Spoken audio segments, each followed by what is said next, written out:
براہ راست آپ کو لیے چلیں گے، اعظم نذیر تاڑر پریس کانفرنس کر رہے ہیں۔ ڈی کوڈ کیا جاتا ہے اور ڈی کوڈ کر کے جو متعلقین ہیں یعنی متعلقہ افسران یا اتھارٹیز جو ہیں سرکاری اور سیاسی جو ایگزیکٹو برانچ میں، ان کی صرف ایکسیس ہوتی ہے اس تک۔ تو یہ جس بے دریغ طریقے سے اس ڈاکومنٹ کا استعمال کیا گیا قومی سلامتی کو پس پش ڈالتے ہوئے اور پاکستان کے جو تعلقات ہیں ایک دوست ملک کے ساتھ ان کو پس پش ڈالتے ہوئے، تو وفاقی حکومت نے سارے جو اس کے پہلو تھے ان کو سامنے رکھتے ہوئے یہ معاملہ انکوائری کے لیے ایف آئی اے کو بھجوایا تھا، جو کہ قانون کی منشا ہے۔ جو آفیشل سیکرٹس ایکٹ ہے اس کی اور ضابطہ فوجداری کی منشا یہ ہے، ریکوائرمنٹ یہ ہے کہ اس طرح کا جو بھی معاملہ آئے گا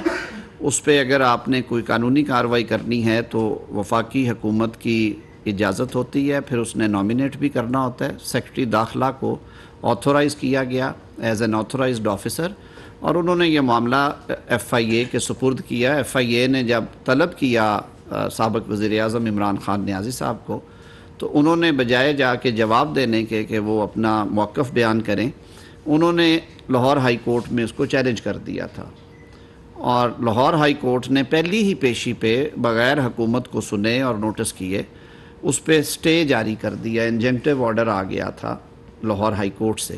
اور یہ معاملہ تقریباً 6.5 ماہ سے زائد عرصہ وہاں پہ سٹے کی نظر ہوا، اور پچھلے دنوں میں ہی وفاقی حکومت کی جو درخواست پڑی ہوئی تھی ویکیشن آف سٹے کی، اس کی باری آئی، سنوائی ہوئی، تو بالآخر وہ سٹے جو ہے ویکیٹ کیا گیا آن لیگل گراؤنڈز۔ مین وائل یہ جو ڈیولپمنٹ ہوئی ہے کہ ان کے جو پرنسپل سیکرٹری ہیں اس وقت کے، جنہوں نے وہ ڈاکومنٹ ان کے حوالے کیا متعلقہ محکمے سے وصول کرنے کے بعد، اور جن کی یہ ذمہ داری تھی کہ وہ ڈاکومنٹ ان سے لے کے واپس وہاں پہ سیف کسٹڈی میں رکھتے ریلیونٹ جگہ پہ، ان کا بیان آیا جس نے تصدیق کر دی 164 کے بیان نے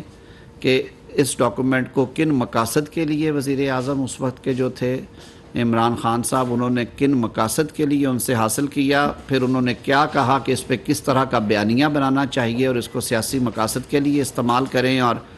جو ووٹ آف نو کانفیڈنس سے اس سے بچا جائے۔ پھر اس کے کانسیکوینس کے طور پہ نہ صرف اسے جلسے میں لہرایا، اس پہ ایک بیانیہ کریٹ کیا گیا، اور پھر جس جلد بازی اور صورت کے ساتھ اس وقت کے وزیر قانون نے فلور آف دا ہاؤس پہ اس کارڈ کو استعمال کیا، اور جو اس وقت پریزائیڈ کر رہے تھے قومی اسمبلی کا اجلاس، انہوں نے ہمارے سامنے دیکھتے ہی دیکھتے بغیر اس پہ ڈیبیٹ کروائے کہ آیا کوئی ایسی بات ہے بھی یا نہیں، آیا ایسا کوئی سائفر یا ڈاکومنٹ اس طرح کی جس طرح کا بیانیہ بیان کیا جا رہا ہے اس میں اس طرح کی کسی بات کا ووٹ آف نو کانفیڈنس کا ذکر تھا یا نہیں تھا، اور اگر تھا تو کس تناظر میں تھا۔ اور جو اس وقت کی اپوزیشن تھی جنہوں نے وہ تحریک عدم اعتماد موو کر رکھی تھی، طریقہ تو یہ تھا کہ پھر انہیں فلور دیا جاتا، اور جو معاملہ پارلیمنٹ میں جس طرح سے پارلیمان میں منطقی انجام کو پہنچایا جاتا ہے کہ آپ آئل کی اس طرف اور اس طرف حزب اقتدار اور حزب اختلاف کا موقف سننے کے بعد سپیکر رولنگ دیتے ہیں، آج تک ہم نے پاکستان کی پارلیمانی تاریخ میں یہ نہیں دیکھا ہوگا کہ ایک نقطہ اٹھایا گیا اور اس پہ بغیر بحث تمہیز کے، بغیر دوسرا موقف سنے، بغیر ایون جو اس وقت کی حزب اقتدار تھی اس کے کسی دوسرے رکن سے اس کی تصدیق کرائے بغیر ڈیپٹی سپیکر نے وہ جو موشن آف نو کانفیڈنس تھی وہ کوئی 1.5 منٹ کے اندر اندر اس کو ڈسمس کر دیا، اور آرٹیکل 95 کی خلاف ورزی کرتے ہوئے عدم اعتماد کی تحریک کو انہوں نے مسترد کر دیا۔ اور پھر آپ سب نے دیکھا کہ اس ڈسمسل کا، ریجیکشن کا فائدہ اٹھاتے ہوئے اس رولنگ کا جو کہ ان کانسٹیٹیوشنل تھی، عمران خان صاحب نے صدر عارف علوی صاحب کو ایڈوائس کی، اور اگلے 3 منٹ میں پاکستان کا جو سب سے بڑا مقتدر ایوان ہے قومی اسمبلی، اسے تحلیل کر دیا گیا۔ اس آئین شکنی کے خلاف اس وقت کی اپوزیشن جو موورز تھے انہوں نے عدالت عظمیٰ سے رجوع کیا، اور عدالت عظمیٰ نے فریقین کو سماعت کرنے کے بعد ڈیپٹی سپیکر کی اس رولنگ کو غیر آئینی قرار دیا، اور ایز اے کانسیکوینس قومی اسمبلی جو ہے وہ بحال کر دی گئی اور حکم دیا گیا کہ ووٹ کرایا جائے اور وہ سارا عمل جو ہے وہ آئینی طریقہ کار سے ہوا۔ تو اب اس تناظر میں دیکھتے ہیں کہ کیا یہ اتنی چھوٹی بات تھی کہ جس پہ قانونی کارروائی کا سوچا بھی نہ جائے، اور حکومت نے اپنی آئینی ذمہ داری اور قانونی ذمہ داری کے ساتھ ساتھ اخلاقی ذمہ داری بھی پوری کی۔ حکومت نے یہ حکم خود جاری کرنے کی بجائے حکومت نے قانون کی منشا کے عین مطابق یہ معاملہ سارا جو ہے، جو under the law investigating agency ہے انکوائر کرنے کے لیے مجاز، وہ شیڈیول کے مطابق ایف آئی اے ہے، تو یہ معاملہ ایف آئی اے کو بھیجا گیا۔ باقی بات میں نے آپ کے سامنے کر دی۔ ابھی معاملہ کیونکہ زیر تفتیش ہے اور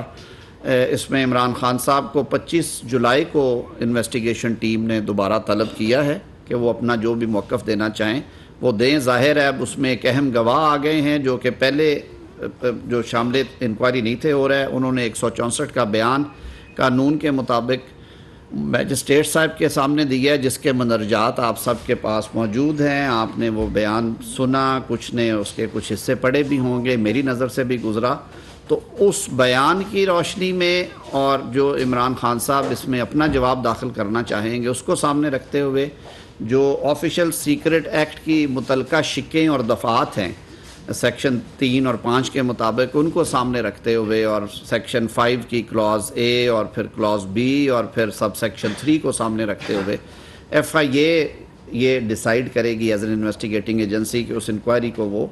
کرمنل پروسیڈنگز میں کنورٹ کرنے کے لیے وہ آگے تحرک کرتے ہیں۔ تو یہ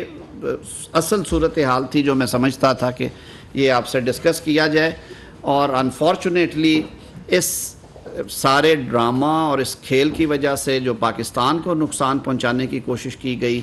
وہ آپ سب کے سامنے ہے کہ کس طرح سے ہمارے اس دوست ملک کے ساتھ تعلقات جو ہیں وہ متاثر ہوئے۔ اس کی وجہ سے ہمارے کئی ملٹی لیٹرل ایگریمنٹس اور اس سے جڑی ہوئی چیزیں کس طرح سے متاثر ہوئیں، اور اس سارے جو ایک وائڈ تھا یا ایک جو خلا پیدا ہوا تھا اس کو برج کرنے میں انٹرنیشنل ریلیشنز اپنے آپ دوبارہ ان کو کانفیڈنس لیول بحال کرنے میں کتنا ٹائم لگا، اور اس عرصے میں اس ملک کے غریب عوام نے معاشی حوالوں سے کس قدر تکلیفیں اور صعوبتیں برداشت کی۔ تو یہ اب گورنمنٹ کا یہ ریزولو ہے کہ اس کی inquiry investigation strictly in accordance with law merit پہ ہوگی، انکوائری بھی میرٹ پہ ہوگی، تفتیش بھی میرٹ پہ ہوگی۔ اس مقدمے کا الٹیمیٹ فیصلہ جو ہے وہ ایک عدالت کرتی ہے جو کہ ہائی کورٹس اور سپریم کورٹ کے انڈر کام کرتی ہیں عدالتیں، اور آپ کو پتہ ہے کہ ہماری جو کانسٹیٹیوشنل سکیم ہے اس میں جو ٹرائکوتھمی کا فلسفہ ہے، تھیری ہے کہ 3 ستون ہیں، عدلیہ بالکل انڈیپینڈنٹلی کام کرتی ہے، کچھ مقننہ کے فرائض ہیں، فنکشنز ہیں، اور اسی طرح ایگزیکٹو کے ہیں۔ تو وہ this case shall be concluded, proceeded, decided strictly in accordance with the constitution and law. Mister صاحب یہ بتا دیں کہ سائفر کا جو ڈرامہ آپ کو سامنے آ گیا سارا، جس طریقے سے قومی سلامتی اور ملک کی وقار کو داؤ پر لگایا گیا، چونکہ اب لا منسٹر ہے، قانون کیا کہتا ہے کہ کتنی سزا اس سارے پروسیس میں کی جا سکتی ہے؟ دوسرا جو 9 مئی کے واقعات سے جڑے جتنے ملٹری کے پاس حاصل لوگ ہیں اس کے حوالے سے بھی سپریم کورٹ کہہ رہی ہے کہ رائٹ آف اپیل دیا جائے، تو اس حوالے سے بتائیں بھی وفاقی حکومت کیا سوچتی ہے؟ قانون میں اس کم ہے کہ جہاں پہ جائے تو ریلیف دینے کی بات کیا جاتی ہے؟ 2 باتیں جی، آپ نے پہلا آپ کے سوال کا حصہ یہ ہے کہ آفیشل سیکرٹ ایکٹ کے تحت جو سزائیں ہیں وہ کیا ہیں۔ دیکھیے، جو تو غیر دانستہ طور پہ اگر سلیکنیس ہو جائے اور غفلت کی وجہ سے نیگلیجنٹلی، کرمنل نیگلیجنس جسے ہم کہتے ہیں، اس نوعیت کا کیس ہو کہ آپ نے وہ ڈاکومنٹ جو ہے اس کی پراپر کیئر نہیں کی اور حفاظت نہیں کی، یا وہ آپ سے کہیں گم ہوا ہے یا گم نہیں ہوا، تو آپ نے اس کو جس قانون کے ضابطے کے تحت اس کو ہینڈل کرنا تھا آپ نے نہیں کیا، تو اس میں تو ایک کلوز وہ کہتی ہے کہ 2 سال تک سزا ہوگی۔ لیکن اگر شہادت اس بات کی ہے کہ اس کلاسیفائڈ ڈاکومنٹ کو پبلک کرنا یا اس کو شیئر کرنے کی وجہ جو تھی وہ اس طرح کے ذاتی مقاصد تھے جو کہ ابھی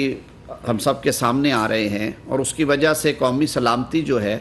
وہ خطرے میں جاتی یا وہ ملکی مفاد کے لیے پریجوڈیشل ہے تو اس صورت میں وہ کیٹیگری ہے وہ 14 سال والی بھی ہے، اور جو بہت سنگین نوعیت کے مقدمات ہوتے ہیں اس میں ڈیفنس ریلیٹڈ بھی کچھ سٹریکس آتی ہیں، اس میں پھر سزائیں اس سے اوپر بھی جا سکتی ہیں۔ 9 مئی کے واقعے کے حوالے سے آپ کا سوال یہ تھا کہ سپریم کورٹ میں پروسیڈنگز پینڈنگ ہے، کیونکہ میٹر سب جوڈس ہے، میں اس پہ بہت زیادہ کمنٹ نہیں کرنا چاہوں گا، لیکن اٹارنی جنرل صاحب نے جو دلائل دیے ہیں وفاق کی طرف سے انہیں میں اون کرتے ہوئے یہ بات کہہ رہا ہوں کہ آرمی ایکٹ کے تحت جو سویلینز کے ٹرائل ہیں وہ آج کے نہیں، وہ پچھلی 5 دہائیوں سے ہو رہے ہیں۔ 1952 کے آرمی ایکٹ میں ایک بنیادی ترامیم کی گئی تھی 1967 کے اندر، جس کے تحت جو سویلینز تھے وہ بھی سبجیکٹ ہوئے، اس قانون کے تحت ان کا ٹرائل ممکن بنایا گیا۔ وہ معاملہ پھر چیلنج ہوا،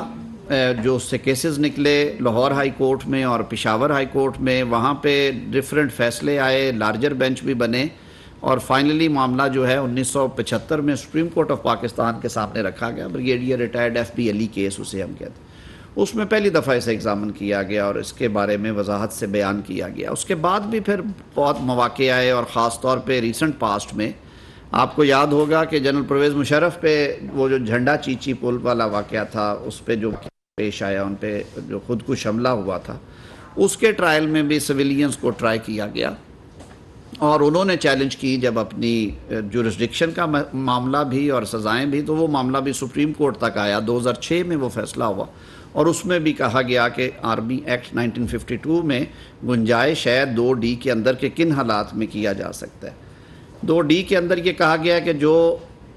کچھ تو جرائم الگ سے ہیں، لیکن اس کیس کے حوالے سے کہ اگر آپ جو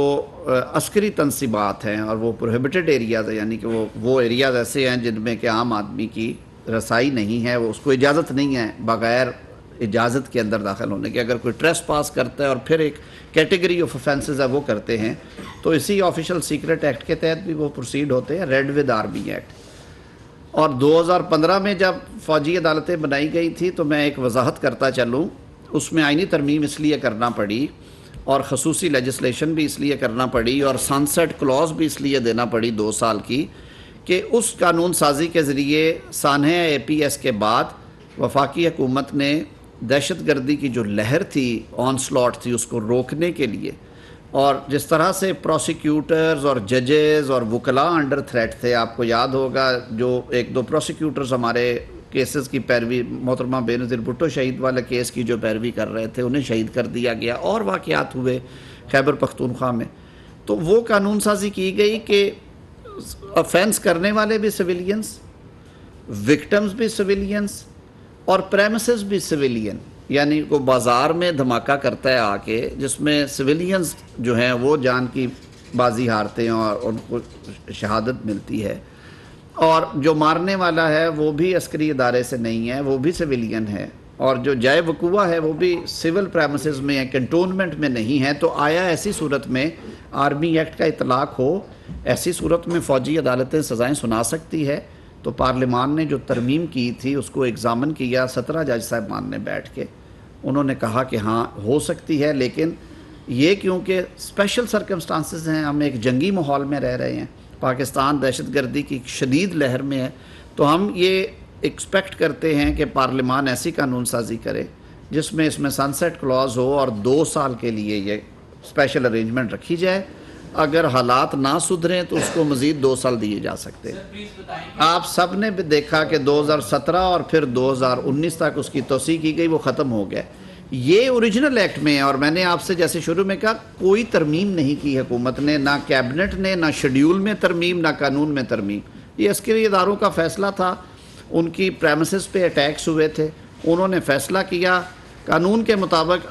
سول سائٹ پہ جو عدالتیں ان ملزموں کا کیسز دیکھ رہی تھیں، ملزمان کے، انسداد دہشت گردی کی عدالتیں یا میجسٹریل کورٹس، انہوں نے قانون کے مطابق درخواستیں دے کے ان لوگوں کی تحویل لی۔ اب معاملہ عدالت میں زیر تنقید ہے، کیونکہ اس وقت اس سے زیادہ اس پہ بات نہیں کرنی چاہیے۔ سپریم کورٹ نے کہا ہنٹ کیا کہ اسپیشل لیجسلیشن کر کے تو right to appeal court of law میں یا کانسٹیٹیوشن کورٹ میں دیا جانا ہے یا نہیں، تو کیا گورنمنٹ اس پہ کوئی غور کر رہی ہے کہ 9 مئی کے لیے اس طرح؟ دیکھیے آلریڈی آرمی ایکٹ میں ایک رائٹ آف اپیل ہے،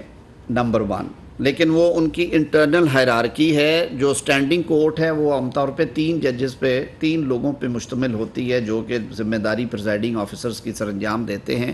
اس میں ڈیپینڈ کرتا ہے کیس کی نوعیت اور وہ کس طرح کا نوٹیفیکیشن آتا ہے. بریگیڈیئر لیول کے آفیسر اگر اس کو ہیڈ کر رہے ہیں تو 2 کرنل لیول کے لوگ ان کے ساتھ بیٹھتے ہیں, یا اپر لیول ہے تو اسی طرح 3 کا پینل. اور پھر اس کی اپیل جو ہے وہ ڈسکریشن دی گئی ہے, اختیار دیا گیا ہے آرمی چیف کو کہ وہ خود سنتے ہیں یا وہ پینل آف اپیل اپوائنٹ کرتے ہیں. لیکن 2015 کی ججمنٹ میں, جسے ہم راولپنڈی بار ایسوسی ایشن کے ٹائٹل سے جانتے ہیں, اس میں بہت ساری پٹیشنز تھی جن میں بار کاؤنسل, بار ایسوسی ایشن, سول سوسائٹی کی, وہ ساری ایگزامن کرنے کے بعد سپریم کورٹ نے 17 جج صاحبان نے اسے سنا, فل کورٹ بنی, اور انہوں نے کہا کہ یہ ہر ایگریوڈ پرسن جو ہے, متاثرہ شخص, یہ اس کا رائٹ ہوگا آرٹیکل 10A کیونکہ ہمارے آئین میں ہے, اور آرٹیکل 4 کو اور 25 کو سامنے رکھے کہ وہ اپنی کنوکشن کے خلاف جوڈیشل ریویو میں چلا جائے, یعنی کہ ریٹ جورسڈکشن انووک کر لے. اور اس صورت میں انہوں نے کچھ پیرامیٹرز بھی طے کر دیے تھے. تو وہ ظاہر ہے جب آپ اگر ریٹ جورسڈکشن میں جاتے ہیں تو پھر لا محالہ آپ کو 185 کے تحت سپریم کورٹ آنے کا بھی اختیار حاصل ہوتا ہے اگر سپریم کورٹ آپ کو لیو گرانٹ کرتی ہے. تو میرے خیال میں آلریڈی یہ سارے میٹرز جو ہیں فل کورٹ ان کو ڈیل کر چکی ہے. اٹارنی جنرل صاحب کی آرگومنٹس ابھی جاری ہیں, وہ اس پہ جواب دیں گے. لیکن میری جتنی عقل سمجھ یا جتنا قانون میں نے پڑھا یا اس ججمنٹ کو اگر میں سامنے رکھوں تو یہ سیفٹی ویلو یا یہ جو رائٹ ہے یہ آلریڈی گرانٹیڈ ہے. دوسرا, ہمارے آرمی ایکٹ کے تحت جو رولز بنے ہوئے ہیں ٹرائل کے, وہ ICCPR جو ہماری انٹرنیشنل آبلیگیشن ہے, international covenant for civil and political rights, اس کے آرٹیکل 14 میں جو بیسک بنیادی تحفظات حاصل ہیں کسی بھی ملزم کو اگر وہ اس طرح کے کیسز میں ٹرائل ہوتا ہے کہ ٹرائل ان ابسینشیا نہ ہو, اس ایکٹ میں نہیں ہے. اس حوالے سے یہ کہ اس کو وکیل اپنی مرضی کا کرنے کی سہولت ہے وہ ہے اس کیس میں. یہ کہ اس کے جو فیئر ٹرائل کی پروسیڈنگز مہیا کی جائیں گی, ایویڈنس ریکارڈ ہوگی, on the basis of that evidence decision آنا چاہیے, اور ویل ریزنڈ ججمنٹ آئے گی. یہ ساری باتیں ان میں ہیں, اور فیملی تک ایکسیس ہوگی ٹو پریپیئر کیس, اور پھر آپ کو ڈیفنس ایویڈنس دینے کا اختیار ہے. یہ ساری چیزیں آرمی ایکٹ کے تحت جو رولز بنائے گئے ہیں ان رولز میں یہ چیزیں موجود ہیں. اور اسی وجہ سے انٹرنیشنل لیول پہ آپ نے دیکھا ہوگا کہ ملٹی لیٹرل یا بائی لیٹرل ٹریٹیز کو ایک طرف رکھتے ہیں, کسی فورم سے آج تک اس حوالے سے جو پاکستان کے اندرونی معاملہ ہے, کیونکہ پہلی بات تو یہ ہے. دوسرا یہ کہ ہماری جو یہ لیجسلیشن ہے یہ کمپلائنٹ ہے انٹرنیشنل کووننٹس کے ساتھ, تو اسی لیے آپ نے دیکھا ہوگا کہ ایک تقاضا کرنا یا ایک آواز بلند کرنا ضرور ہوتی ہے ایک بات, لیکن اسٹیٹ ٹو اسٹیٹ لیول پہ یہ معاملہ ابھی کسی ملک نے نہیں اٹھایا. طارق صاحب, آپ ماشاءاللہ بڑے قانون دان ہیں. آرمی ایکٹ سے میں آنا چاہتا ہوں کہ جنرل دورانی کو آرمی ایکٹ کے تحت سزا دی گئی اور اس کو معاف کر دیا یہ دی گئی آرمی ایکٹ کے تحت جنرل رحیل شریف نے. اس کے بعد آرمی ایکٹ کے تحت ہی سزا دی گئی جنرل جاوید اقبال کو, general x army chief Bajwa صاحب نے, اور موجودہ آرمی چیف نے معاف کر دیا. اب موجودہ آرمی چیف نے آرمی ایکٹ کے تحت یا ان کے پینل نے سزا دی ہے ایکس کور کمانڈر کو, تو یہ کم معاف ہوگی شاید, نمبر 1. اور دوسرا کیا, کیونکہ آپ ایک بڑے قانون دان ہیں, لا منسٹر تو اللہ کے فضل سے ہے, اس پہ آپ تھوڑا سا کلیئر کر دیں. اور چوتھا, کلبھوشن یادیو, یہ میں نے DGISPR کو بھی لائیو کویسچن کیا تھا کہ ویئرز کلبھوشن یادیو. کلبھوشن یادیو, انہوں نے کہا آپ لا منسٹر سے اس کا پوچھیے گا, آپ اللہ کی طرف سے آپ موجود ہیں, تو کلبھوشن یادیو کا کیا اسٹیٹس ہے؟ دیکھیے, جہاں تک تو آپ کے پہلے سوالات ہیں, یہ جس اتھارٹی کو اختیار ہے انڈر دا لا ایکٹ کے اندر کہ وہ اپیل سنے اور اپیل کے بعد وہ رمٹ کر سکتا ہے, ختم کر سکتا ہے, اس میں تخفیف کر سکتی ہے وہ اتھارٹی, یہ ہر قانون میں موجود ہوتا ہے. وہ انڈر دا لا اگر کوئی اختیارات کسی میں ویسٹ کرتے ہیں تو وہ اس اتھارٹی کے لیے ہے کہ وہ ریزنز دے کے وہ اس کو ختم کریں, تخفیف کریں, انڈر گون جو ہے اس کو وہیں پہ منتج ہو جائے. دوسرا معاملہ رہا کلبھوشن کا, تو کلبھوشن کے معاملے میں آپ کو یاد ہوگا معاملہ انٹرنیشنل کورٹ آف جسٹس میں بھی گیا, کاؤنسلر رسائی کی حد تک. ہمارا آرمی ایکٹ وہاں پہ بھی ایگزامن ہوا تھا اور یہ جو ججمنٹ تھی 2015 والی یہ بھی اس پہ بھی ریلائنس کیا گیا، اور اس کے بعد انٹرنیشنل کورٹ آف جسٹس نے کہا کہ یہ جو آپ کے ڈومیسٹک فورمز ہیں ان میں بظاہر کوئی ایسی وائلیشن نہیں ہے، یہ پرائما فیشی کمپلائنٹ ہے۔ رائٹ آف اپیل کے حوالے سے بات ہوئی، اس کے بارے میں آپ کو پتہ ہے، پھر اس پہ موو بھی کیا گیا، تو وہ قانون کے مطابق ڈیل ہو رہے ہیں۔ اب میری کیونکہ میں ایک ایسا سینسٹیو میٹر ہے جس کے انٹرنیشنل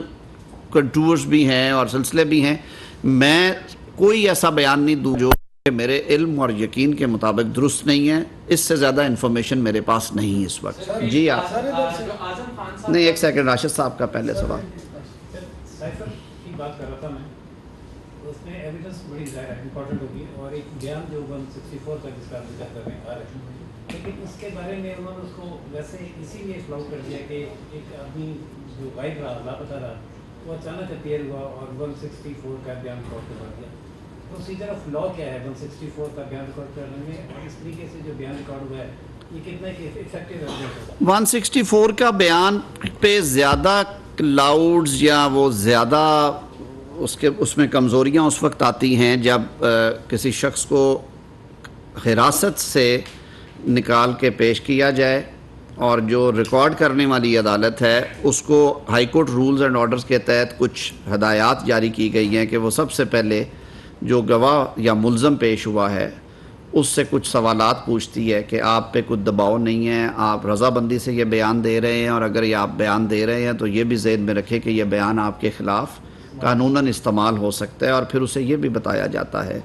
کہ یہ بیان دینے کے بعد آپ کو کسی تحقیقاتی ادارے کی تحویل میں ابھی نہیں دیا جا رہا،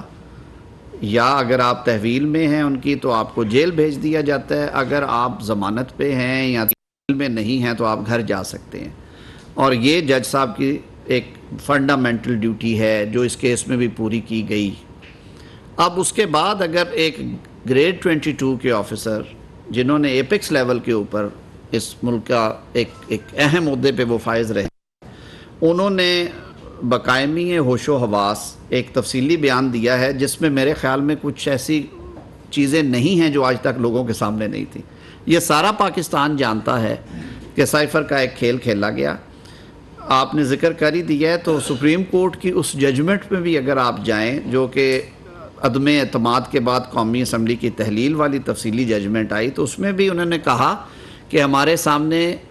اسپیکر کی رولنگ کو ڈیفینڈ کرنے کے لیے سائفر والا بیانیہ سامنے ہمارے آرگیو کیا گیا، اور ہم اس سے متفق نہیں ہیں کیونکہ بادی نظر میں ہمیں اس میں وزن نظر نہیں آتا۔ اب رہی بات، اب نہ تو وہ ڈھکا چھپا ہے کہ اس سائفر کے کنٹینٹس کیا تھے، تھینکس ٹو وزیر اعظم صاحب اس وقت کے کہ انہوں نے تقریباً ہر جگہ پہ اس کا تذکرہ کر دیا اور چرچا کر دیا۔ نہ یہ ڈھکا چھپی بات رہی کہ وہ کس ملک سے آیا تھا، نہ یہ بات ڈھکی چھپی رہی کہ اس کو پبلک کرنے کا مقصد کیا تھا، اور نہ اسپیکر کی رولنگ کے بعد اور سپریم کورٹ کے فیصلے کے بعد یہ کوئی راز رہا کہ اس کے جو ممکنہ نتائج تھے وہ کیا تھے۔ نتائج یہ ہونے تھے کہ آپ اگر کھیلیں گے نہ کھیلنے دیں گے، اگر عدم اعتماد سے نہیں بچا جا سکتا تو اس کو ایک بیساکھی کے طور پہ استعمال کیا جائے، اسمبلی کی تحلیل کروا لیں، اس کے بعد اللہ مالک ہے۔ وہ ان کا کھیل کامیاب نہ ہو سکا، لیکن ان کے اس کھیل نے پاکستان کو ایک معاشی تباہی جو پہلے بہت زیادہ کر چکے تھے اور اس کی طرف دھکیل دیا، اور ہمیں مغرب کی طرف سے آئسولیشن کے شکار ہوئے۔ ایک غیر سنجیدہ عمل تھا جو کہ کسی قومی سطح کے سربراہ کو یہ زیب نہیں دیتا تھا۔ اب اس کے کیونکہ قانونی بھی تقاضے ہیں اور اس کے کنٹرولرز ہیں، معاملہ وہاں پہ زیر تفتیش ہے، یہ کوئی خفیہ چیز نہیں رہی کیونکہ یہ تو ہر بندہ اب جانتا ہے کہ اس میں کیا کیا ہوا، اور شاید اسی وجہ سے یہ اتنا اوپن اینڈ شٹ کیس ہے کہ خان صاحب نے سٹے آرڈر کے پیچھے چھپنے کو ترجیح دی، اور انہوں نے آ کے اس پہ آج تک اپنا موقف نہیں دیا۔ اب دیکھنے والی بات ہے کہ وہ اگلی 25 جولائی کو کیا موقف دیتے ہیں۔ جی ثناء اللہ صاحب، جی اچھا میں ذرا بچے جی بیٹھے۔ جو اعظم خان صاحب کا بیان ہے وہ 64 دن کہاں رہے، اس کے بعد انہیں کس کو بیان ریکارڈ کروایا، کب اور کس حالات میں تھا، یہ ساری چیزوں کے اوپر ایک تو ایسا مطالعہ بتا دیں۔ دوسرا سر جو ان کا بیان کی جو کاپی کالستان میڈیا میں آؤٹ ہوئی، تو کیا اس کے اوپر بھی کوئی قانونی دیکھیے اعظم خان صاحب موجود ہیں اسی ملک میں، یہ سارے سوالات آپ اگر وہ لینا چاہیں تو آپ ان سے بھی کر سکتے ہیں۔ اعظم خان صاحب کے بیان کو قانونی تحفظ اس لیے حاصل ہے کہ وہ ایک میجسٹیریل سٹیٹمنٹ ہے، کورٹ میں ہوئی ہے اور انڈر لا ہوئی ہے. میں نے آپ کو پہلے سارا بتا دیا کہ 164 کا بیان جو ہے وہ کس طرح ریکارڈ ہوتا ہے. اب اس بیان پہ انحصار کرنا یا اس بیان سے مطمئن نہ ہونا یہ دو فورمز کے لیے ضروری ہے. رائٹ ناؤ یہ معاملہ دیکھے گی FIA جو تفتیشی ایجنسی ہے کہ آیا وہ اس کے مندرجات پہ ریلائی کرنا چاہتے ہیں. دوسری صورت یہ ہے کہ اعظم خان صاحب نے خود بھی اپیئر ہونا ہے انڈر دا نوٹس، تو وہ اگر پیش ہوتے ہیں، اگر وہ یہ بیان دہرا دیتے ہیں تو یہ معاملہ ختم ہو جائے گا. دوسری جی کاپی لیک دیکھیں، اس کے لیے میں تو ذمہ دار نہیں ہوں یا کوئی آپ بھی نہیں ہیں. یہ بیان کلاسیفائڈ نہیں ہے، یہ آفیشیل سیکرٹ ایکٹ میں 164 کا بیان نہیں آتا. یہ کورٹ ڈاکومنٹس جو ہیں یہ پبلک ڈاکومنٹس ہوتے ہیں اور یہ عام طور پہ صرف جو ریکارڈنگ کے ٹائم سے پہلے جو منشا ہے وہ ہے کہ ایک انٹریکشن عدالت کا ہوگا 1 on 1 بیان دینے والے سے، جس میں وہ 4 سوالات کریں گے اس سے کہ آپ رضا کرانہ طور پہ دے رہے ہیں، آپ پہ دباؤ نہیں ہے، آپ پہ تشدد تو نہیں ہوا، آپ کو اس کے بعد تحویل میں نہیں دیا جائے گا اور یہ بیان آپ کے خلاف استعمال ہو سکے. یہ فنڈامنٹلز ہیں 164 کے. اگر وہ پورے ہیں تو فیز 1 میں تفتیشی ایجنسی کے لیے یہ کہ اس پہ ریلائی کرتے ہیں. دوسری بات کہ 161 میں اگر آ کے وہی بیان وہ خود دے دیتے ہیں یا کسی بھی پروویژن کے تحت تفتیشی افسروں کے سامنے وہ بیان بھی ظاہر ہے وہ ایکولی اچھا ہے تفتیشی ایجنسی کو تفتیش کنکلوڈ کرنے کے لیے، انکوائری کمپلیٹ کرنے کے لیے. دوسری بات عدالت میں جب معاملہ جائے گا تو اس کی ایویڈنشری ویلیو کا فیصلہ جو کرنا ہے وہ نہ میڈیا نے کرنا ہے نہ حکومت نے کرنا ہے، وہ عدالت کرے گی. اور میں نے جیسے پہلے عرض کیا میرے آئین کے تحت وہ ایک سیپریٹ آرگن ہے اسٹیٹ کا، انڈیپینڈنٹ ادارہ ہے، وہ اس کو اسیس کریں گے. وہ اگر اس سے متفق ہوتے ہوئے اور دیگر ایویڈنس ان کے پاس ہوئی تو یہ مقدمہ کنوکشن پہ منتج ہوگا، ادروائز بینیفٹ ملیں گے. جی ثناء اللہ صاحب. 2-3 سوال ہیں. جی جی ایک تو کل رانا صاحب ایک ایک کر کے کر لیں. سر چھوٹے جی جی تو رانا صاحب نے کل کہا تھا کہ ہم اس معاملے پر لیگل رائے لیں گے وزارت قانون سے، تو یہ بتا دیں لیگل رائے آپ نے دے دی ہے. دوسرا سوال یہ ہے کہ آپ کو یاد ہوگا کہ جب پاکستان نے 99 میں دھماکے کیے تھے تو نواز شریف اس کے بعد سے آج تک کہتے آتے ہیں کہ امریکہ نے ہم پہ دباؤ ڈالا تھا، ہمیں روکا تھا دھماکے نہ کریں اور ہم اتنا بجٹ دیتے ہیں، وہ بھی آفیشیل سیکرٹ ایکٹ میں آ سکتے ہیں، تو وہ کارروائی بھی بنتی ہے. اسی طرح کا آفیشیل سیکرٹ ایکٹ لاگو ہوگا. تیسرا سوال یہ ہے کہ 22 دن رہ گئے ہیں آپ کی حکومت کو اور مختلف باتیں آ رہی ہیں کہ 12 اگست کی رات سے پہلے اسمبلی توڑ دی جائے گی، تو آپ کی وزارت نے کیا رائے دی ہے؟ اگر پہلے توڑ دیں تو کتنے دن میں الیکشن ہوں گے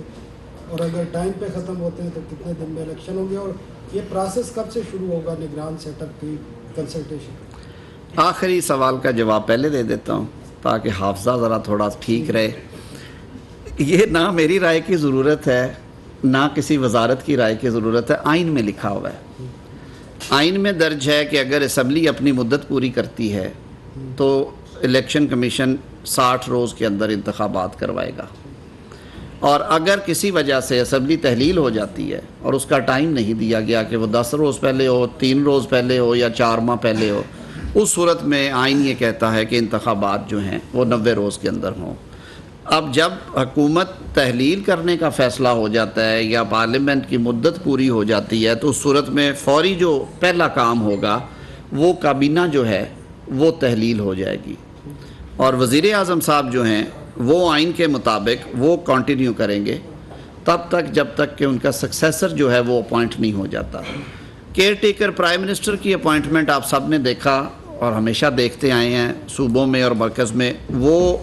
پہلے مشاورت ہے قائد ایوان اور قائد حزب اختلاف کے درمیان قومی اسمبلی کے. اگر ان پہ اتفاق رائے ہو جائے تو وہ شخص جو ہے وہ مقرر ہو جائے گا وزیر. سر وہ جس وقت اسمبلی یا مدت پوری کرے گی یا تحلیل ہوگی، آئین کی روح سے اس سے پہلے وہ نہیں ہوتی کنسلٹیشن. اسی لیے اس میں وہ 3 روز کا 4 روز کا ٹائم دیا گیا ہے کہ اگر پہلے 24 گھنٹے میں وہ نہیں یہ کام ہوتا تو پھر ایک کمیٹی بنتی ہے جس میں اپوزیشن اور حکومت کے برابر نمبرز ہوتے ہیں. وہ کمیٹی کو وہ 2 نام بھیجتے ہیں، دونوں جو صاحبان ہیں، ایک صوبے میں 2 3 نام ہیں، یہاں پہ 2 نام ہیں. اس پہ اگر کمیٹی کا اتفاق ہو جائے ان میں کسی ایک نام پہ تو پھر وہ نام ہی فائنل ہو گیا. اگر نہیں ہوتا تو نام بھجوا دیے جاتے ہیں الیکشن کمیشن آف پاکستان کو، پھر پورا کمیشن بیٹھتا ہے اور وہ میجورٹی کے ساتھ 5 رکنی کمیشن 3 رکن جو ہیں اراکین کی میجورٹی کے ساتھ وہ توثیق کر دیتا ہے اس اپوائنٹمنٹ کی، یا اس میں سے ان کا انتخاب کر لیتا ہے. اور جب تک یہ معاملہ نہیں ہوتا تب تک جو آؤٹ گوئنگ پرائم منسٹر ہوتے ہیں، کیونکہ ملک کو آپ ایک انتظامی سربراہ کے بغیر نہیں چلاتے، تو یہ بھی آئین میں درج ہے کہ وہ as a prime minister continue کرتے ہیں. لیکن اچھی روایت یہ رہی ہے کہ ان 2 یا 3 دنوں میں وہ عام طور پہ پنجاب میں جب اسمبلی تحلیل ہوئی تو یہ معاملہ آیا کہ وہ ڈے ٹو ڈے سے بات بڑھ گئی تھی اور بہت سارے پروجیکٹس اور چیزیں جو تھی وہ سینکشن ہوئی. لیکن ان 2-3 دنوں میں وہ ڈے ٹو ڈے جو اپنے پاورز ہیں وہ ایکسرسائز کرتے ہیں تاکہ نظام نہ رکے. دوسرا سوال تھا کہ جب 1999 میں 99 میں پاکستان نے ڈیٹونیٹ کر دی تھی اور بتانا تھا کہ ہم اٹامک پاور ہیں، اس وقت ان کو کہا گیا کہ آپ یہ نہ کریں، اور اس کے بدلے میں جو دوست ممالک ہیں یا جو انٹرنیشنل پلیئرز تھے انہوں نے لے لیا سر نام. دیکھیں، قومی سلامتی کے حوالے سے آپ آفیشل سیکرٹ ایکٹ بھی پڑھیں اور آئین پاکستان بھی پڑھیں اور پرائم منسٹر کا اوتھ بھی پڑھیں. اس میں قومی سلامتی کے حوالے سے اس کو یہ بالکل رائٹ ہے کہ جہاں پہ وہ اپنے ملک کے دفاع کے لیے، ملکی استحکام کے لیے ضروری سمجھتا ہے تو وہ یہ بات آئین اسے اجازت دیتا ہے کہ وہ کر سکتا ہے. اور ایسے بڑے ایشو کے اوپر کہ پاکستان ایٹمی طاقت ہے، وہ اس کا اظہار کرے یا نہ کرے، میرے خیال میں اگر یہ مسئلہ بھی عوام کے سامنے نہیں تھا لایا جانا تو اس سے زیادہ عوام کے ساتھ زیادتی نہ ہوتی ہے ایک منتخب حکومت میں. تو انہوں نے اپنا وہ استحقاق بھی استعمال کیا. انہوں نے ایک قومی لیڈر کے طور پہ، قوم کے ایک الیکٹڈ سربراہ کے طور پہ قوم کو اعتماد میں لیا کہ یہ 2 رستے تھے ہمارے پاس. اس میں سے حمیت کا، ملکی استحکام کا، ملکی دفاع کا تقاضا یہ تھا کہ ہم یہ رستہ چنتے. تو میں آپ کی عدالت میں یہ چیزیں رکھ رہا ہوں تاکہ آئندہ آنے والے وقتوں میں جب کبھی انتخاب کا وقت آئے یا فیصلے کا وقت آئے تو میں ریکارڈ پہ درست رہوں. انہوں نے کوئی اپنی حکومت بچانے کے لیے، کسی عدم اعتماد سے بچنے کے لیے، قومی اسمبلی کو رات شب خون مارنے کے لیے یا توڑنے کے لیے منتخب ایوان کو یہ کام نہیں کیا. اور اسی وجہ سے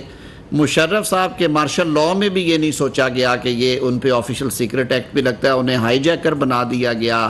ان پہ حدیبیہ کھڑا کر دیا گیا، ان کے کاروبار بند کر دیے گئے. ان پہ کون سا ایسا جرم تھا جو ان پہ نہیں لگایا گیا؟ لیکن یہ کام